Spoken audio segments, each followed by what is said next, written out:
Good morning, and my name is Gary O'Connor. I'm the CEO and President of Moneta Gold Inc.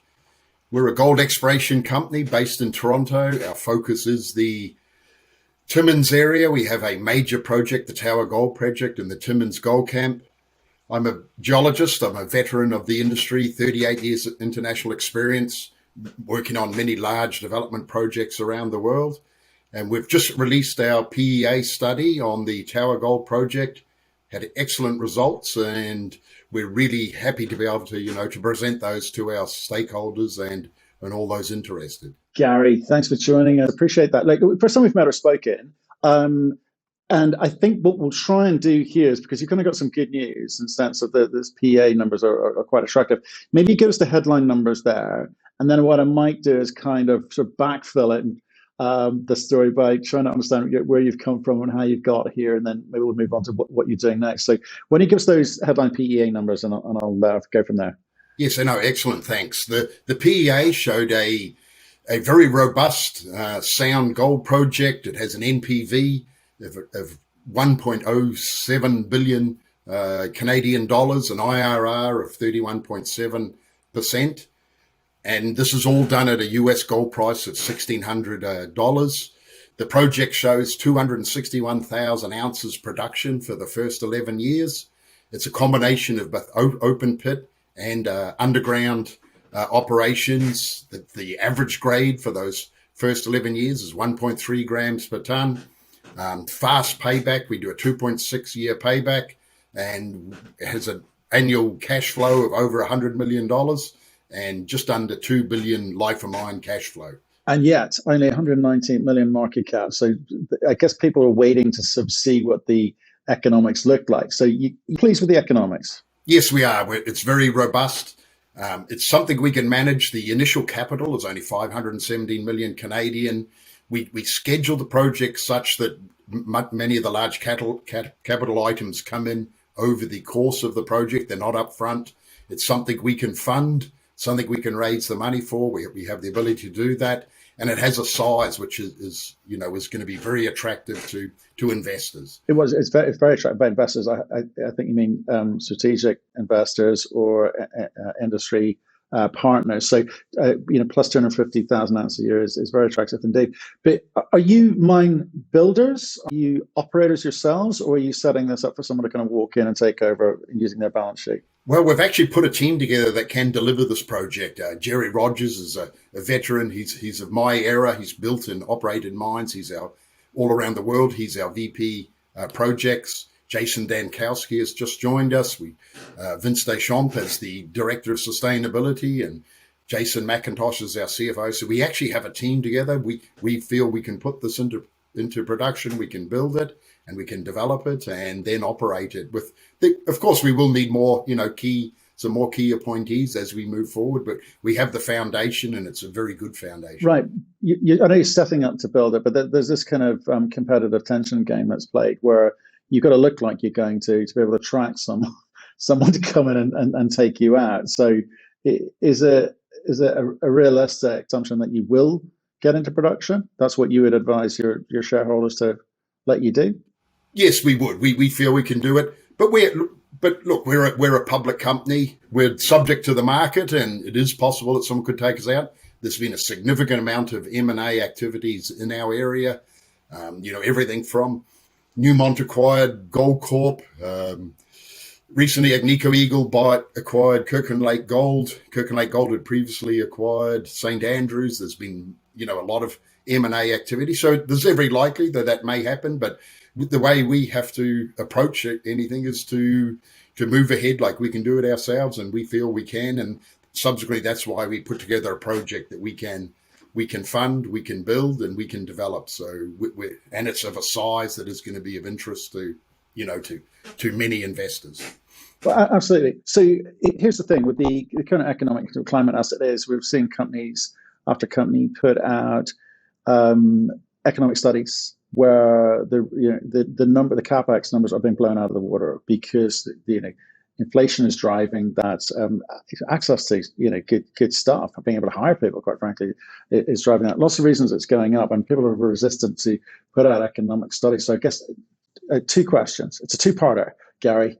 First is, were you tempted to delay the putting out the PEA? And secondly, given that kind of economic inflationary background, are you tempted?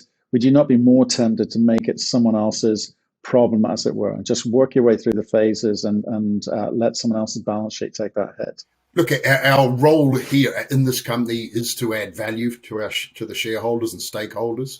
Our role is to, and by doing that, it is to move the project forward. We did, we looked hard at the inflation issues we're having recently. However, we think we've covered those. If we'd put this project out 6 months ago, a year ago, it would have been, at a lower capital cost. We probably would have built the project differently, but we approached it in a manner that we took into account inflation. There's contingencies there. We used a conservative gold price. The project is still very robust, down to $1,300 gold, where we don't see any real major risk here in moving it forward. And by de-risking it and moving it forward, we add value to our stakeholders, and that's really our job here. So to delay things would have just really delayed some key milestones in developing and moving the project forward.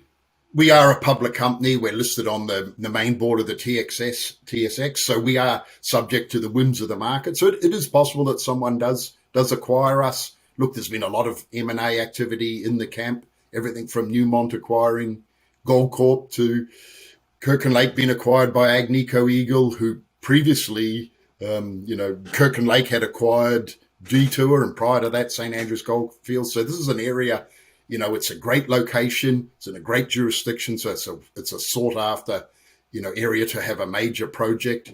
We've now put that major project together and moving it forward. Our team is able to deliver it.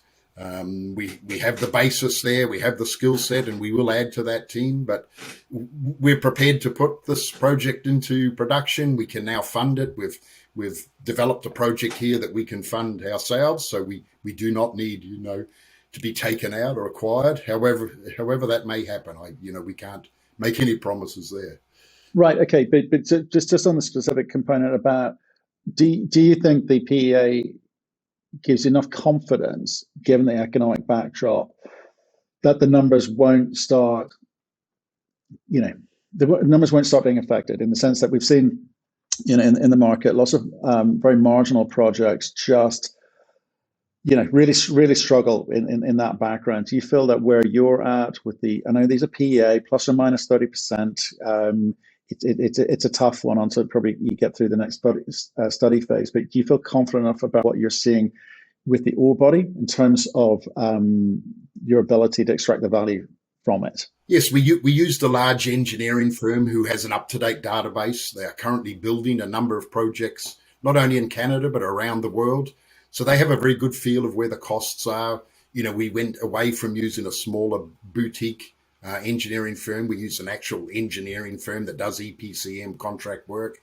It's done probably the only fixed price contract in Canada in the last 20, 30 years. So this is a group that can deliver, it can build. We did take into account, the inflation that hasn't occurred. We feel we've covered it for the current time. The project is robust, so at even much significantly lower gold prices, down to $1,200-$1,300, the project is still robust and can be built. So we think we've covered those possible cost increases, and we have a project here that is flexible enough in its development that we could easily make more changes to cover any possible increases. Remember, we're operating at $910 cash cost. It's $1,073 all-in sustaining costs. We've shown we can easily pay back our capital 2.6 years. So, there's a lot of robustness in this project, which is a result of all the hard work our team put into in putting the project together. Okay, well, let's look at this. I think you would argue a slight disconnect, because, sub 200 million for what the numbers you were talking about, the production, the payback period, the AISC. There's probably a slight disconnect, you'd argue, because when you put the PEA out, albeit only a couple of days ago, not much of a reaction in the marketplace. Was that a question of they're expecting more, or is it just a risk off out there? I think we just created a liquidity event. The gold market at the moment is struggling a little in the way of equities. The price is still quite robust. We're over $1,700 gold. That's significantly higher than we did our base case at. So, the majors and mid-tiers are cash flowing well at the moment. They're all cashed up. So $1,700 gold from a operating viewpoint is very good. Somehow the market, there's a little disconnect. It's all because of, we know there's wars going on in the world. There's inflation. So there's a lot of uncertainty. People are flocking to US dollars. But from a gold viewpoint, this is an environment which is going to be good for gold. Inflation is generally good for gold, and we'll see that probably kick in as we move forward. And we've got a project here now that's extremely robust, something we can fund, and we don't see a lot of downside risk here for the company. Okay, so because what I'm trying to work out is there something I'm missing here? Has there been issues with metallurgy? Has there been issues with the project in any way, shape, or form before? I mean, historically? No, there hasn't. Metallurgically, it's very good, actually. All the sediment-hosted gold, high carbonate content, low sulfide. It's environmentally very, very sound. No deleterious elements, no acid rock generation. We used a conservative recovery rate. We see good recoveries. We don't have to fine grind. We're located in a great location, immediately adjacent to a major highway. We're only 100 kilometers east of a major gold mining camp, Timmins. That is Canada's largest, most prolific gold mining camp.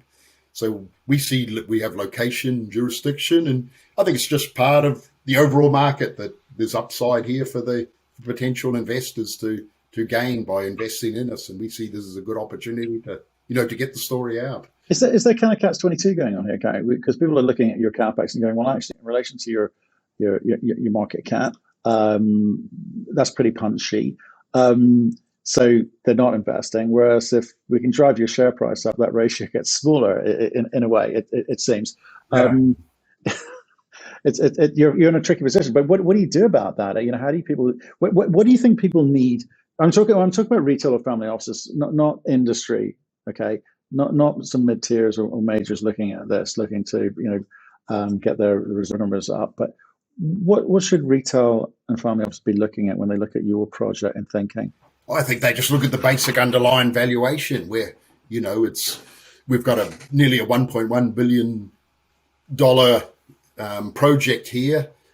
It's very good upfront capital. It's something we can fund. There's lots of upside here for investors. And remember, in just the last 3 years, we've gone from being a $30 million company to a $200 million company. And so, there's still plenty of runway here for us to add, at a 50% discount to our, the NPV of the project. We're looking at, nearly $600 million. So that's three times what our current valuation is. Okay, well, but it seems to me, and again, based on questions sent in, et cetera, and obviously looking at many of these things myself every day, you say we can easily fund this. So tell me how that breaks down with a company like yours from the starting base of where you are today. Why is it easy to fund? There is the ability to debt, to mezzanine. There's gold loans. We have no royalties on the majority of our ounces. There's lots of ways we can fund this. We can go to the market, equity. We can bring it a strategic. This is not these are not big hurdles for the company. We've just raised a significant amount of money recently for our current pre-feasibility study work, which we're now embarked on. So we're well on the way to doing some of the drilling for that pre-feasibility. We've completed over 60,000 meters. So yeah, we're moving this project forward, and we've shown the ability to be able to fund it, and we don't see any issue in doing that moving, in the future as well. Right. So you did it's almost like you did the raise sort of back to front. Wouldn't you have been expected to put out the PEA, bathed in the glory and sunshine of how people reacted to that, and then raised money at a better valuations, less diluted? So do you think that people are saying, well, maybe we suspect there might be something wrong with the PEA because you raised the money before? The original plan was to raise the money after the PEA.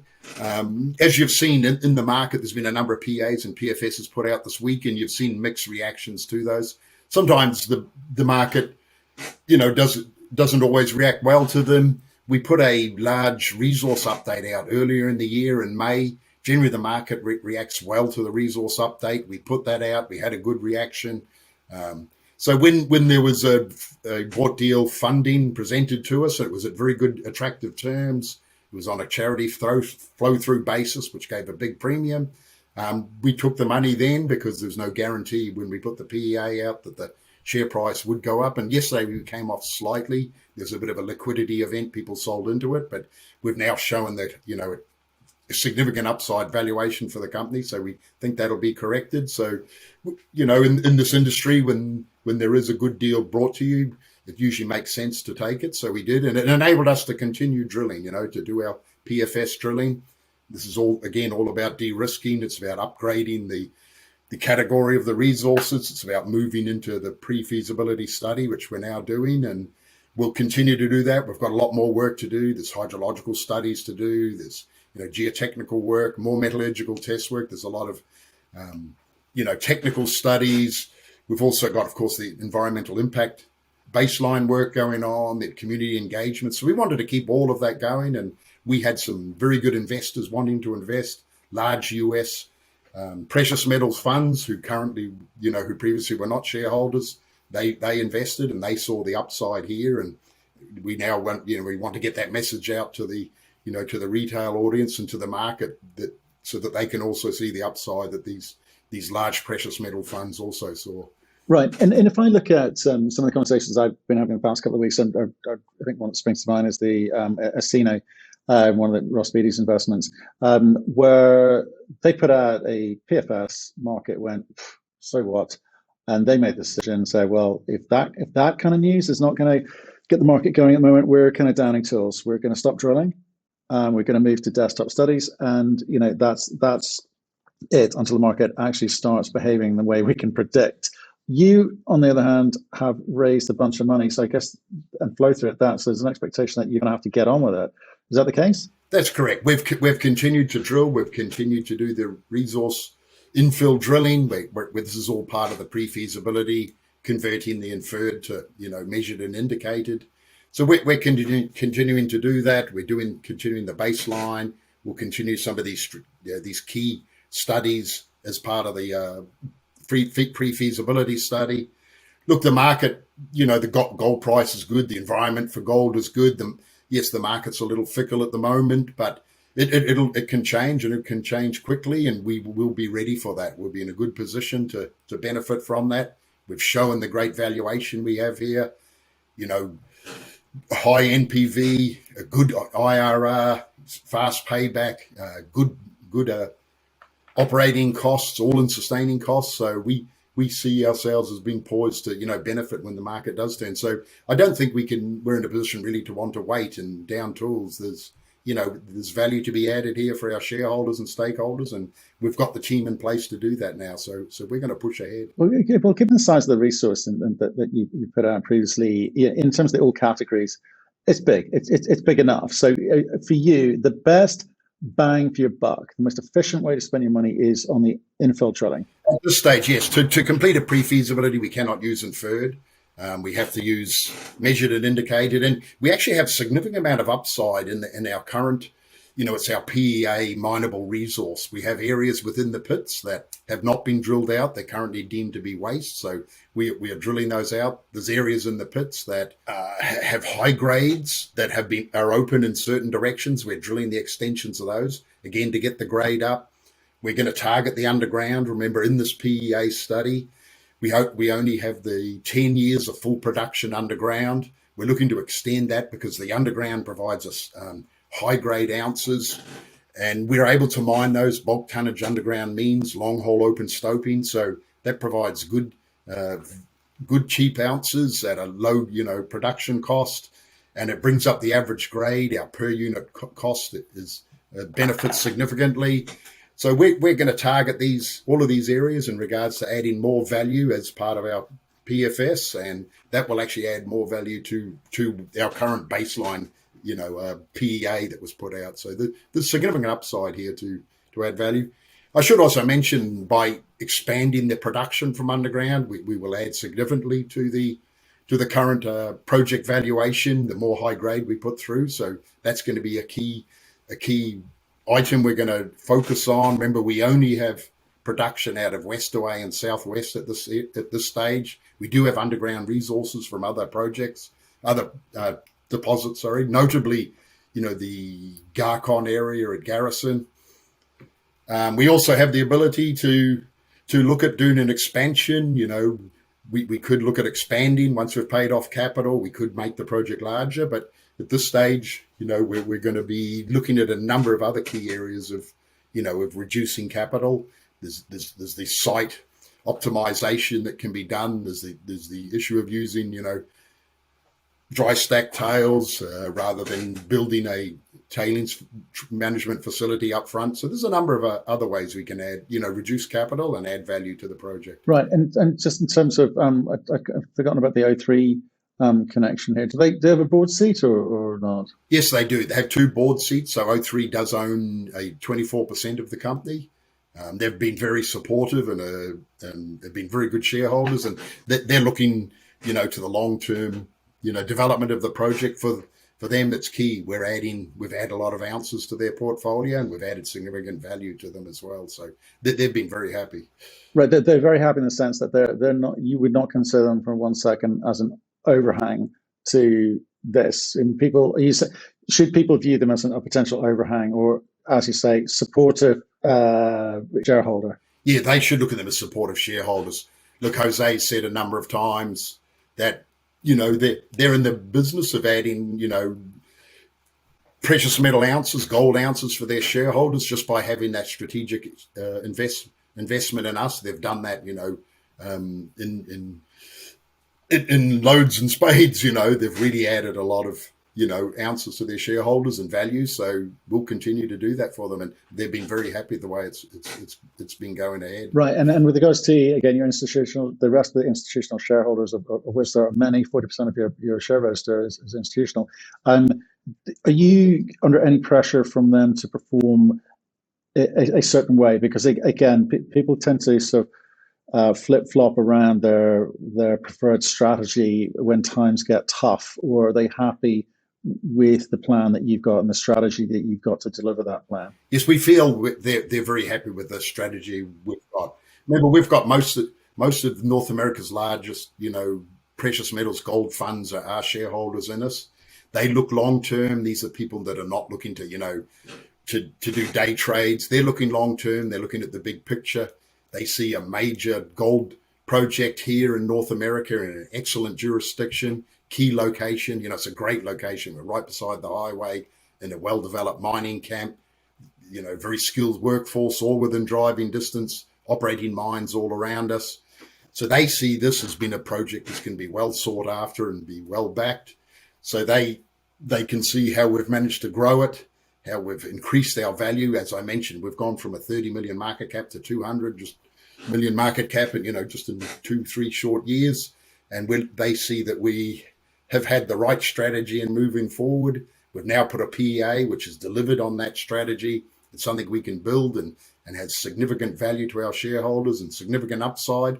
And it's something that we can expand on, if should the need be. But at this stage, the development strategy is a staged one. We start some high-grade open pits. These are in areas that have already been mined. There's already open pits there. So these are brownfield areas that have been historically mined. Low strip ratio, outcropping. We start there with good grade. We develop the underground. That brings in more high grade. It lowers our per unit cost, and we move forward, and we have a very good strategy of then, developing the Golden Highway pits after the Garrison ones, and then continuing to, mine underground. And as mentioned, we're looking to expand that underground resource. We have significant, intercepts and historical drilling that shows there's a significant upside in the rest of the camp and adjacent to our current resources. And we also have the ability to expand, the throughput, expand the plant, and we'll look at that as we move forward. That way the project can grow and add significantly more value. But we feel it's very robust, and our corporate, our institutional shareholders have been very supportive of the way we've moved forward. Many of them came back in on the recent raise. They increased their positions. We brought in new large, gold investment funds out of the US. They liked our strategy. We went through it in detail, and so they're there for the long term. They're not, none have been selling off. They've been adding to their positions, and so they're very happy, and we're happy to have them as shareholders. Right, and when you look at the market now, like even producers have been hammered. Right? Everyone's feeling the effects. Even producers have been throwing off cash, are getting hammered. Some down 50%. It's going from billion-dollar companies down to $500 million companies off the back of sentiment in the marketplace.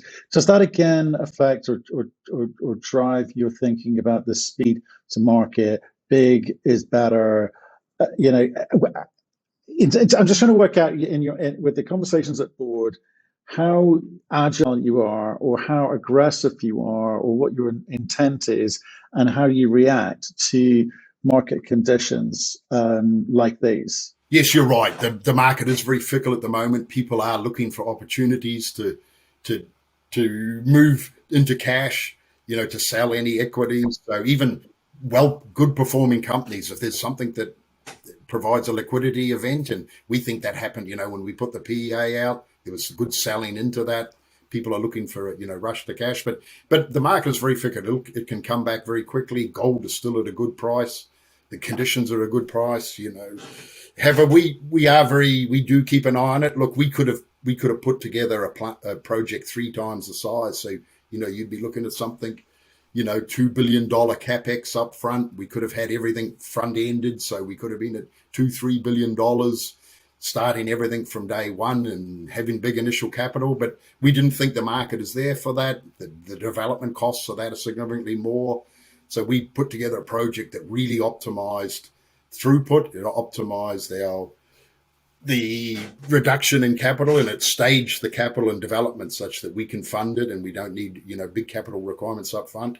In the current market, inflation is a major issue, and we have to keep an eye on the capital costs. So we feel we've done that with our development strategy and showing it's over $1 billion NPV. 37%, over 31% IRR, and a 2.6-year payback. So and a good cash cost. So these are all good, good sound basis to move the project forward. And as mentioned, we do have significant ways we can add value on the current project, just with some of this infill drilling, some of the optimization, and development of the more underground, and development of more high-grade ounces at surface, as well as filling those pits, reducing the strip ratio, and adding more ounces into the current mine plan. Well, Gary, I appreciate this is the first time we met or spoken, and the first time I've heard this story, other than in passing from Jose at O3. He seems quite pleased with what you guys have done over the past 2 years. So it's about time you came on. So that's good news. Sounds like thank you. Well, you've got a lot more on your plate. You got some money to do it with. So stay in touch and let us know how you get on. Okay.